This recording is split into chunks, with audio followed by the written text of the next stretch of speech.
voir la mer, il va pas être déçu. Hein. Et voilà, monsieur Mathieu, te voici arrivé en Méditerranée, en plein milieu de l'Atlantique. Ouais. Où... Bon, il y a du sable, il y a le soleil, mais c'est un étang, hein, j'ai l'impression. Ouais, bon, tu m'en demandes un petit peu beaucoup. Regarde avec quoi je t'ai emmené en voyage. On a très bien voyagé. Combi T1, une légende. Exactement, c'est vrai que ça a marqué son époque et je crois que ça marque encore tous les collectionneurs. Il a été étudié dès 1947, les premiers prototypes sont sortis à ce moment-là, finalement en même temps que le typage de Citroën. Donc on est juste après-guerre. Niveau look, je préfère quand même un petit peu l'allemand. Base de coccinelle, Oui. une bouille un petit peu particulière. Les Allemands le surnomment Bulldog. Bulldog. Oui, c'est ça, Grâce Bulldog. À cause plutôt de ses yeux et de sa bouille un peu, Exactement. un peu renfrognière. Mais c'est ce qui a rendu le combi si populaire. Finalement, il est très sympathique avec ses feux ronds à l'avant, ce gros logo Volkswagen. Et puis, il est sorti dans des versions très différentes, évidemment. La première était la version utilitaire, donc tout fermé. Et puis ensuite, ils ont sorti... On a transformé ça en camping-car et puis des Exactement. équipementiers sont venus Exactement. aménager tout ça. Voilà. Ça, c'est le véhicule des familles. Oui. Porte coulissante, ça, c'est une rareté sur ce modèle. Oui, c'est rare en 65, effectivement. Normalement, les portes s'ouvraient de manière tout à fait classique. Comme un frigo. Comme un frigo, voilà. Et c'est vrai que c'est un moteur. Alors, les motorisations ne sont pas super performantes, mais bon, c'est assez Ça suffisant suffit pour aller se balader. Ouais, exactement. Là, on est dans la plus pure tradition des véhicules de loisirs, mais il y en a eu beaucoup d'autres. On parle de la Méhari en France. Et c'est un vrai segment, ça, à l'époque. Les voitures conçues pour le week-end, pour aller en vacances. Oui, c'est vrai. Et puis, il y avait les petites Fiat de plage aussi. Il y avait également la Fiat 850 Michelotti. Très joli petit bateau à 4 roues, finalement. Qu'on surnommait la Chellette. Exactement, la Chellette. Je crois pas si bien dire, j'en ai trouvé une, tiens. Ah Une oui, voiture pourtant très très rare. Hein. très rare. Si je te dis que j'ai traversé l'Atlantique Ah, tu es allé pour si loin. dégoter la perle Oh rare. là là là là. Et que les Américains raffolent de ce genre de petites voitures. Aussi mignonnes soient-elles, elles font tourner les têtes là-bas. Ah, j'en suis certain. Dans le quartier Art déco de Miami, ça va être assez sympa. Sur les bords de plage, on a une sacrée dégaine. Pour bien commencer cette tournée ensoleillée, direction les États-Unis en Floride. C'est dans ce paradis pour milliardaires que Thomas compte bien trouver sa Fiat Chellette. Mais pour réussir son coup, passage obligé dans le parc national des Everglades. Son taxi, cette drôle de bête mécanique assortie d'une hélice d'avion. Si en France nous avons la Méhari, nos amis de la côte Est utilisent au quotidien cet engin de plus de 700 chevaux.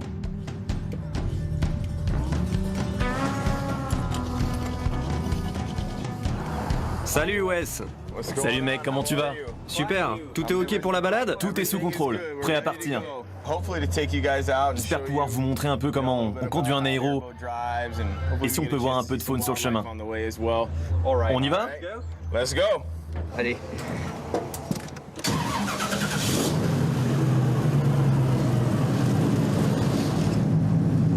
Alors déjà, on n'a pas commencé, mais c'est un sacré bordel, hein. Dans le dos de Thomas, un énorme V8 Chevrolet de 700 chevaux emprunté à l'automobile qui peut catapulter l'embarcation à plus de 120 km/h. C'est quoi le conseil principal avant de partir? Reste dans le bateau. Ah, ok. Mais je commence à avoir les pétoches, moi. Hein. C'est un alligator juste à droite de vous les gars. Ça, c'est ce qu'ils font de mieux. Rien. All right.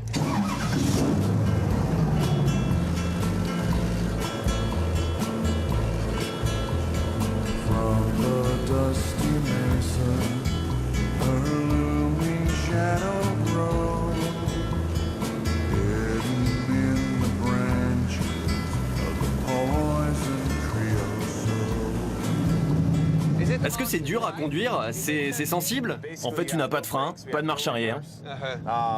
On a juste un manche et une pédale de gaz. Tu pousses pour aller à droite Turn right. et tu tires pour aller à gauche. You turn left. We just push air. Derrière, on a des ailes Fixed pitch prop. et on repousse l'air dans une direction ou une autre. Et la vitesse max? We could probably go somewhere between. On peut aller entre 110 et 120 km/h. C'est énorme. Just depending on En fonction de la profondeur de l'eau. level and how much Moins water il y a you d'eau, have, the lower the water plus le bateau va vite. will go. Everything Tout est in une here question is a d'équilibre. power to weight ratio. The more Plus tu es power you léger have, et plus tu as de puissance. Et plus tu vas vite.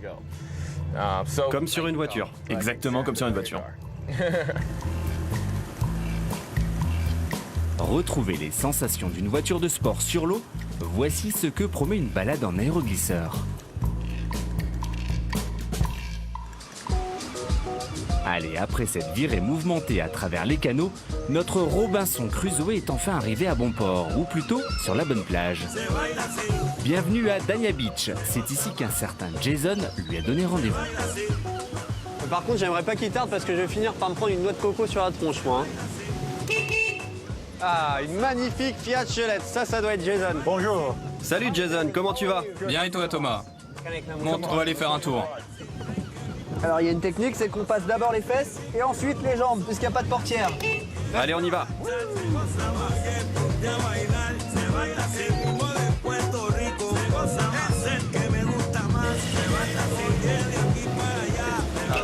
Merci d'être passé me chercher, hein. My pleasure. Quelle voiture fantastique! Parfaite pour la région, hein. Ouais, c'est clair. Qu'est-ce que c'est? C'est une Fiat Chelette et il n'en restait plus que 10 dans le monde. Really? Yes. Elle a été conçue spécialement pour aller sur les yachts en Méditerranée dans les années 1960. C'est la voiture italienne parfaite pour la Floride. Yes, it is. Oui, c'est la voiture parfaite pour partout en réalité. Actually, this is what. Ça, c'est l'esprit des voitures anciennes. Une super journée, des amis qui nous rejoignent pour se balader. For a nice drive. Et un grand sourire. Ouais, un grand sourire. I'm used to driving around cars. J'ai l'habitude de conduire des voitures qui attirent l'attention et quand tu penses à la rareté de cette voiture, Only 10 of them in the c'est world, évident so que où que tu ailles, les gens vont se retourner sur elle. people are going to be really surprised because C'est une vraie chance de pouvoir en avoir une. even knowing a car like this existed. You know, you mentioned you're a D'ailleurs, toi qui es passionné de voitures, combien t'en as vu dans ta vie? one of these before. Right. Tu vois, c'est exactement de ça dont je parle.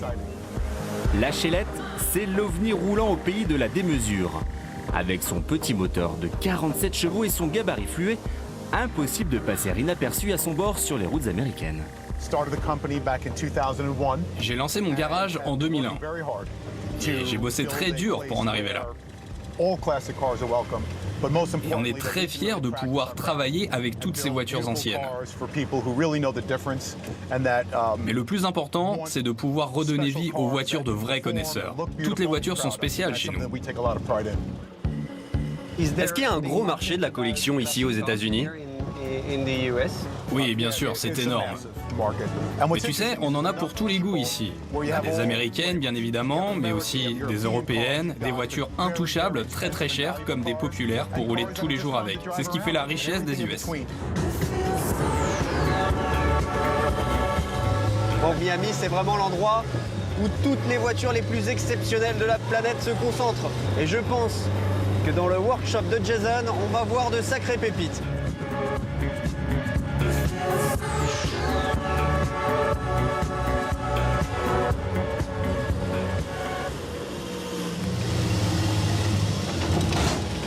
Ça y est, on y est. Waouh.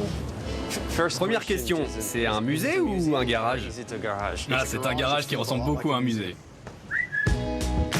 Dans son atelier aux airs de Grange au Trésor, Jason redonne vie aux belles européennes. Les européennes, c'est vraiment ta tasse de thé en fait. It always seems that En fait, tu rêves toujours de ce que tu ne peux pas avoir. Les Américains veulent des voitures européennes et l'inverse. here is the main assembly Ici, c'est l'atelier principal. On fait tout, de la restauration à la création depuis le châssis. from scratch. Là, je suis un peu décontenancé parce que c'est vrai que là, on rentre dans un vrai magasin de jouets. En fait, déjà, l'univers est génial puisqu'on est dans une espèce de ferme. Tout est en bois.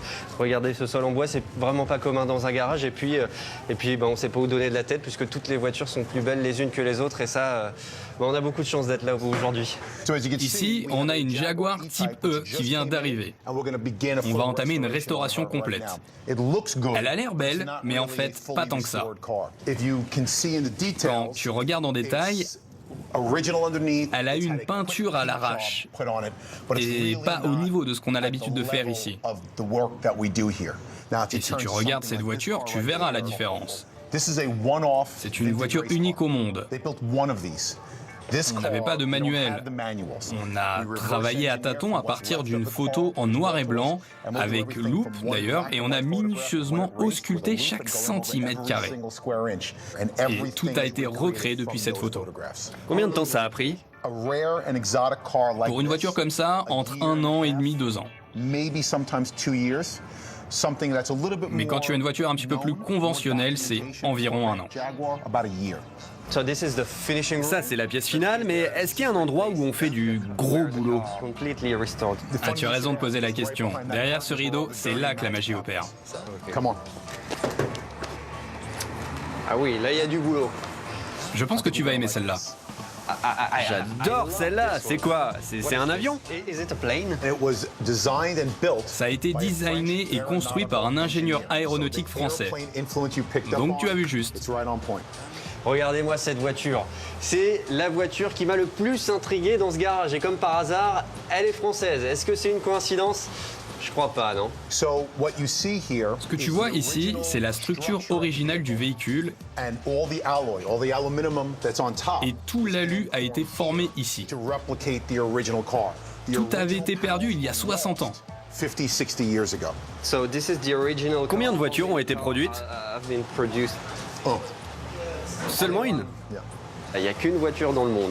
Elle a été faite à la main en France et elle est ici et elle est refabriquée d'une main de maître par ces Américains qui, grâce au plan d'époque, refont absolument tout. C'est un chef-d'œuvre, c'est une œuvre d'art et c'est Léonard de Vinci carrément, Jason. Ça, c'est le seul document qui existe sur la voiture. Et depuis ça, on s'est mis à recréer la voiture. Ouais, c'est celle-là, hein. Si Thomas a véritablement craqué sur le dessin de cette voiture française unique au monde, les pieds dans le sable, Mathieu Lamour est tombé amoureux du van préféré des Français. À lui de nous dire maintenant pourquoi ce combi a toujours autant la cote. Il n'y a pas plus représentatif que le Volkswagen Combi dans le loisir, dans les vacances, et puis dans toute cette époque des années 70. Évidemment, on a tous en tête le combi garni de fleurs. Et puis tous les hippies qui se baladaient avec ça. Il a été construit, le combi, pendant plus de 60 ans. La fin des combis s'est arrêtée en 2013 au Brésil avec un moteur un peu différent parce que la particularité de ces combis, c'est évidemment le moteur à l'arrière avec refroidissement par air, comme sur les Porsche. Pareil, c'est le même système. Il y a eu le T1, le T2, le T3. La motorisation la plus basse était de 25 chevaux, un petit 1200 cm3. Et ensuite, on est passé au 1500 avec 70 chevaux. Donc, ce ne sont pas des foudres de guerre. Alors, le combi, évidemment, est sorti dans différentes déclinaisons de carrosserie. Aujourd'hui, sur le marché, eh bien, celui qui est le plus convoité, c'est évidemment le combi 23 fenêtres avec le grand toit ouvrant. On en trouve aujourd'hui sur le marché à peu près autour de 280 000 €. C'est considérable, évidemment, pour l'objet qu'il représente. C'est vrai que c'est un véhicule de loisir très symbolique de toute une époque, qui a une cote d'amour phénoménale. C'est pour cette raison qu'il a été construit à autant d'exemplaires. Et puis, il y a évidemment la dernière version, la version camping-car, avec l'équipementier Westphalia, qui proposait un toit supplémentaire qui se lève comme ça, de manière un peu triangulaire, quand on le voit de profil, et qui permettait aux occupants à l'intérieur de pouvoir être debout de manière confortable pour pouvoir faire la cuisine ou également pouvoir dormir dans la partie haute. Alors tous ces véhicules de loisirs sont aujourd'hui extrêmement recherchés, tout simplement parce qu'il y a une vraie nostalgie, cette relation à la nature qui est beaucoup plus proche grâce à ces véhicules de loisirs. On peut se balader même sur des plages, on peut faire un peu de camping sauvage, et ça c'est tout l'intérêt de tous ces véhicules de loisirs.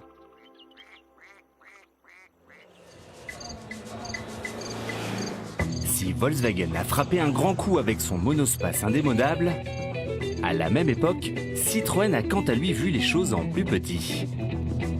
Voici la star des plages, comme pour le constructeur allemand, la fameuse Méhari déchaîne les passions. Ah, la Méhari, c'est tout un programme, bien évidemment, on la reconnaît très facilement, avec sa bouille craquante, ses couleurs acidulées et puis son esprit ludique et loisir. Regardez, on est en pleine nature, on sent l'odeur des arbres, on entend le bruit du petit bicylindre de 29 chevaux, attention, ça fait peur. Et puis, c'est tout ce qu'il faut pour profiter d'une voiture en plein air. La Méhari, c'est vraiment un monument. Alors c'est vrai que cette voiture, elle n'est pas vraiment taillée pour les longs voyages. Quand on vous dit que c'est une voiture de vacances, c'est plutôt une voiture de lieu de villégiature, puisqu'au contraire de la Mi 6 ou de la 2 chevaux dont elle partage la plateforme et le moteur, celle-ci, sur long trajet, elle est un petit peu pénible à rouler quand même. L'arrière-pays méditerranéen, comme ici tout près de Marseille, ou le bassin d'Arcachon, voilà le terrain de jeu idéal pour notre petite Citroën. Citroën a toujours été un constructeur précurseur en fait. Depuis la 2 chevaux, avec la DS, avec la Méhari, avec la GS, avec les suspensions hydropneumatiques, avec plein de choses. Il a toujours été un constructeur d'avant-garde. En fait, cette Méhari, elle inaugure un petit peu le segment des SUV à son époque. C'était une voiture tout-terrain, baroudeuse, de loisirs, qui pouvait emmener toute une famille et un panier de pique-nique. Voilà, c'est l'esprit de cette voiture. Mais sa grosse prouesse, c'est sa coque en ABS. Partout, c'est du plastique, c'est lavable, c'est interchangeable et c'est vachement pratique.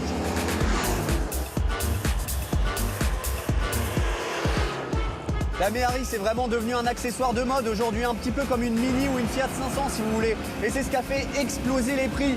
Aujourd'hui, une très belle Méhari, c'est entre 25 et 28 000 euros.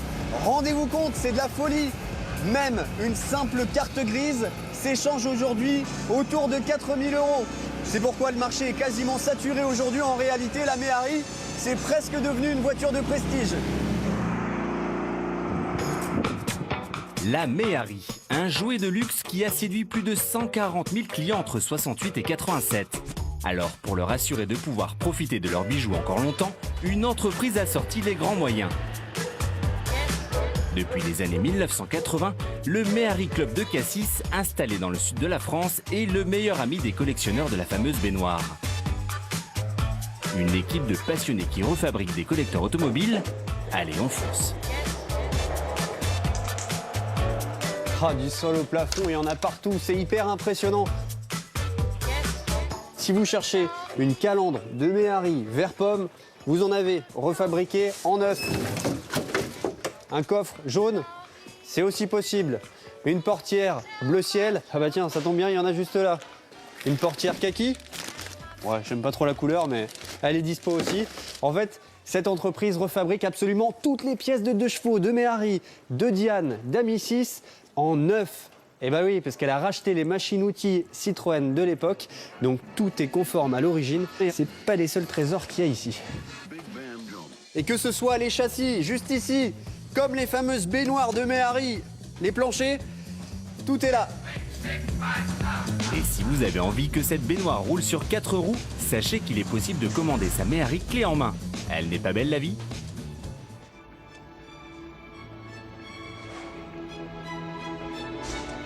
Après le soleil des Bouches-du-Rhône, Thomas reprend la route pour vous faire découvrir son dernier coup de cœur. Et le moins que l'on puisse dire, c'est que les kilomètres à pied, ça use les souliers.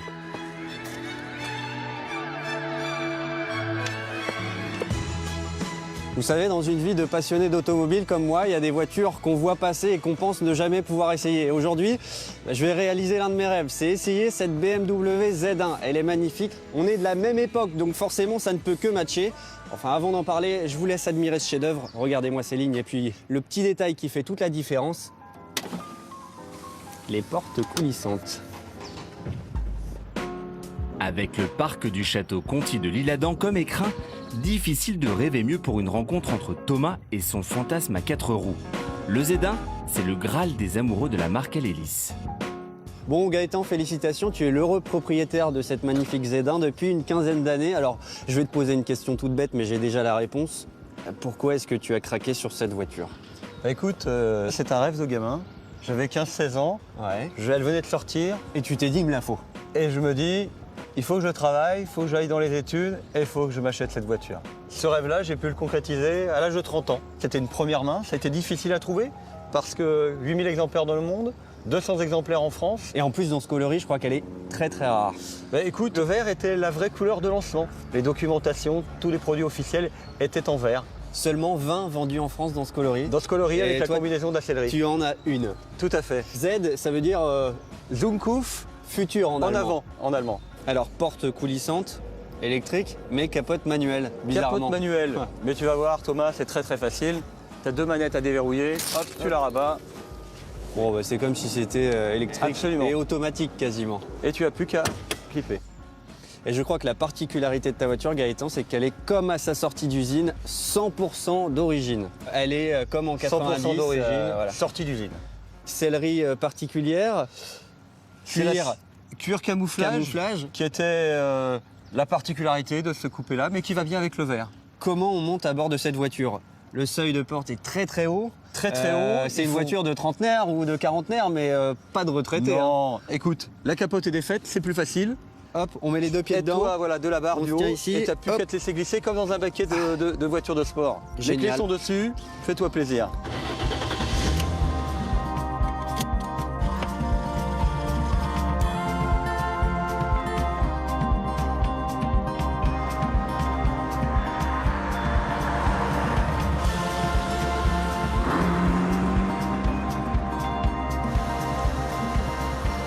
Bon, je vous cache pas que pendant les premiers kilomètres, on se dit ah merde, j'ai oublié de fermer le coffre ou il y a une vitre qui doit être ouverte. Les enfants, vous avez bien fermé votre porte, vous êtes sûr? Non, en fait, il n'y a pas de porte. Donc la question est vite réglée. Ta portière est ouverte, celle du conducteur aussi. Et c'est comme ça que s'apprécie cette voiture.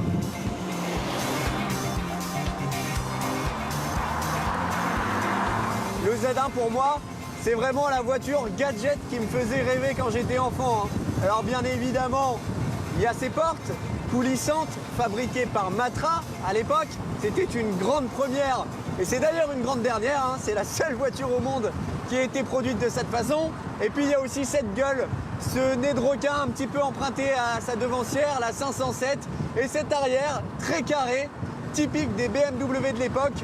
On a un mix de design qui est plutôt réussi, je trouve, et ça rend cette voiture complètement charmante et complètement atypique surtout.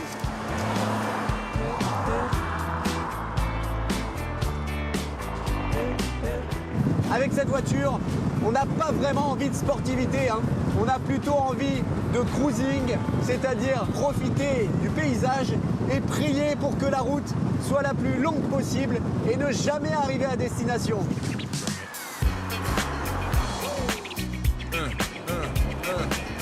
Avant de continuer notre balade au volant de cette magnifique Z1 de 1990, permettez-moi de faire un petit arrêt au stand. Vous allez voir que le capot, lui aussi, c'est un sacré morceau.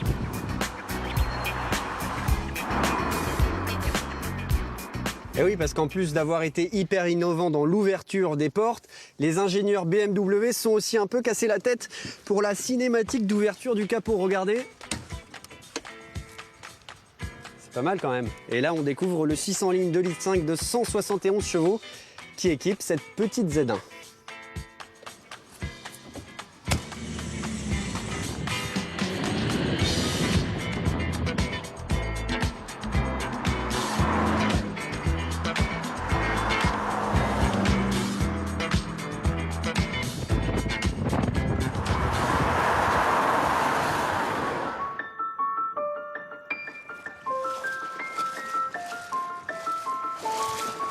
Alors mon Mathieu, t'es rêveur? Voir ce périple qu'on a entrepris pour découvrir toutes ces voitures, ça te... Ah oui. Ça te laisse Ça, pensif? comme ça, ça fait quand même un an que je vis dans le bloc. Alors un peu de soleil, pour une fois, ça me fait du bien. Ce sera bon pour ton teint et bon pour ton moral. Exactement. La Fiat Chelette, ça m'a donné des envies d'évasion et ça m'a Ah donné envie de redécouvrir l'histoire de Fiat, d'Alfa Romeo, de Lancia. Qui nous passionne tous, évidemment.